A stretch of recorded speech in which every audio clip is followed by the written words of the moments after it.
Hello mga ka-antrip, good morning! Ay magandang hapon na pala dito sa amin. So nandito tayo ngayon sa Barangay Bakungan, dito po sa may Banlaw Garden Resort. So ito yung entrance ng kanilang Banlaw Garden Resort at napakaraming halaman dito, napaka-environmental friendly talaga.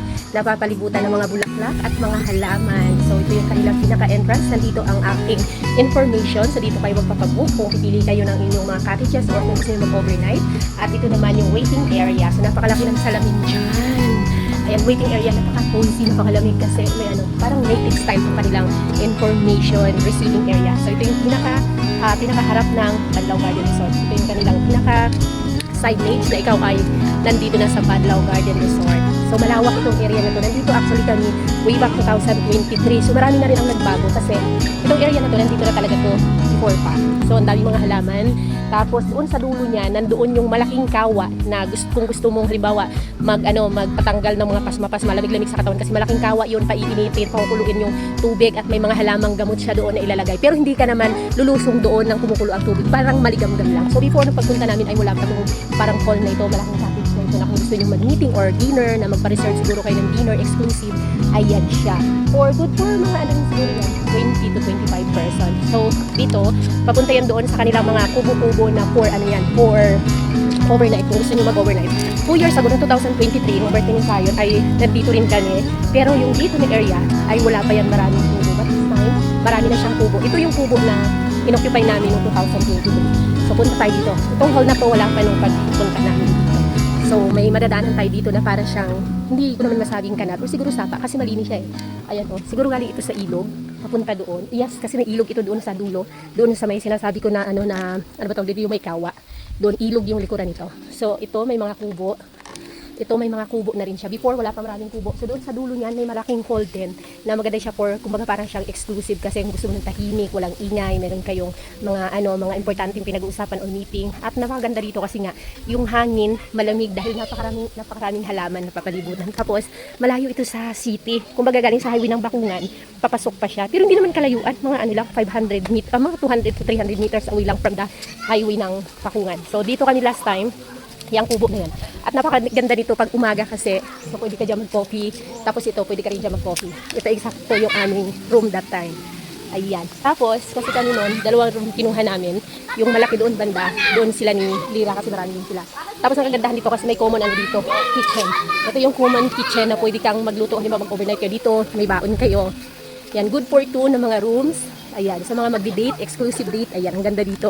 Perfect na perfect yan sa inyo pag gusto mo exclusive date ang iyong asawa o yung girlfriend. So ito naman yung pinaka-pool talaga. So kung gusto mo, bago ka lumusong sa pool, kung gusto mo munang magmuni-muni, akyat tayo dito. Yeah! Ayan, ang pinaka-pool. Hi guys! Hi guys! I'm Rasmuto! Ayan, si Rasmuto. I'm Rasmuto! Yes, so yan yung pool nila. Malaki din siya actually yung pool. Ito malalim to dito. Doon banda yung pambata. And then, itong pool na ito may halaman siya, malaking puno. At ito yung mga, kung gusto mo umupo-upo, magkape sa umaga, ayan. Or sa hapon naman, gusto mo mag-relax-relax, dito yan. So meron tayo ditong model for photoshoot. Photoshoot mamaya. Ito yung mga kubo. So, ba gusto nyo mag-overnight, dalawa lang kayo. Ito napakaganda kasi malapit siya sa pool. Pero kung ayaw mo naman ng medyo maingay, kasi pag gabi dito, pag maraming tao, syempre medyo maingay kasi malapit. So doon ka banda. Ngayon, meron pa yan, malawak pa yan. So, ito yung pinaka-pool. Doon kami ngayon dahil lang kami, swimming lang, hindi naman kami mag-overnight. So doon yung mga nila, doon yung kanilang mga cottages. May cottage din dito, good for 2, kung mamamasya lang kayo. And then dito pa, marami pa ditong mga rooms. Yan, dito yung kanilang CR. At may hall pa sila dito. Napakalaking hall na kung gusto nyo mga events na kasal, binyag, o kung anumang event na maramihan kayo. Ito yung hall na yan. Meron din doon. Ayun, napakaganda. Siyempre, mas mahal yun kapag glass na siya. Ang ganda ng mga dito, ng mga halaman, kasi mga ganito nga siya. Oh. Yung mga, ba yan? Yung parang mga birds na klase. So, ito ongoing na ginagawa. Nagtataka nga ako kung bakit ngayon ang init pa, palilim tayo. Nagtataka nga ako ngayon kasi linggo, bakit ang konti ng tao? Usually dito maraming tao. So that time, way back 2023, di ba doon kami, konti lang kami lang pamilya, 5 kami, doon kami na room. So sila Lira, dahil marami sila, dito sila na room. Yan yung buong, buong cottage na yan. Good for 10 yata yan dyan. So ito yung inanuhan nila, dyan sila tumuloy. Tapos, doon marami pa sa kabila. Ayun. May mga rooms pa yan doon, 1, 2, 3, 4, 4 pa doon. Medyo mainit kasi. Tapos may ginagawa silang pan. Medyo malawak itong na ito. Talagang itong Banlaw Garden Resort na ito. So fit na fit talaga sa kanya ang pangalan na Banlaw Garden. Kasi nga, talagang parang garden siya. So Banlaw kasi yung direksyon nun ng pinag-anuhan natin, ng daanan ng Pabakungan, ang direksyon nun papuntang Talaudyong, papunta doon sa mga beach. So kung gusto mo galing kang beach, magbabanlaw ka dito para hindi na siya beach, tubig, ano naman tabang. So may mga ano pa dito, may mga rooms pa dito.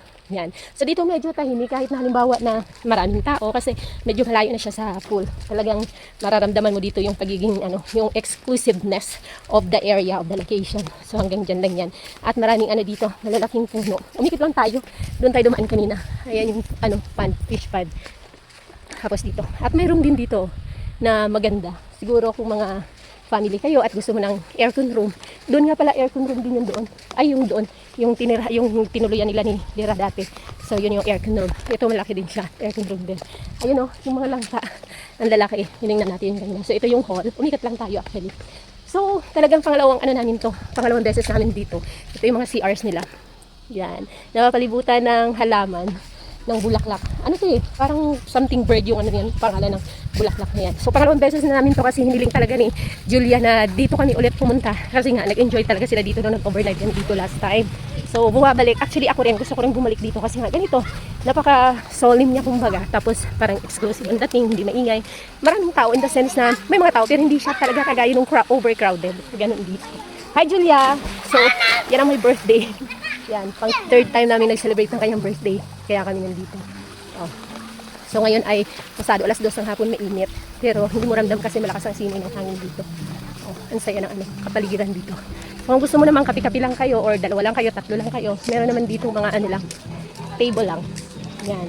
Table at saka payong. So, ganyan. Kung syempre mas mura yung mga ganito. Tapos pag mga kubo naman, eto. Tapos yung mga nandoon. So malapit na ito doon sa pinaka information sa receiving at doon sa kanilang banlawnan. Pero pag doon banda, malawak pa ito, malayo pa hanggang doon sa may ilog. Medyo natabad lang ako mag-ikot sa inyo doon. So ito kami dito. Yan, mga ayan si Madam ang pa-sponsor natin pa-swimming dito ngayon kay Julia. Thank you, sana nag-enjoy kayo sa pag-ikot natin dito sa Banlaw. Bye-bye.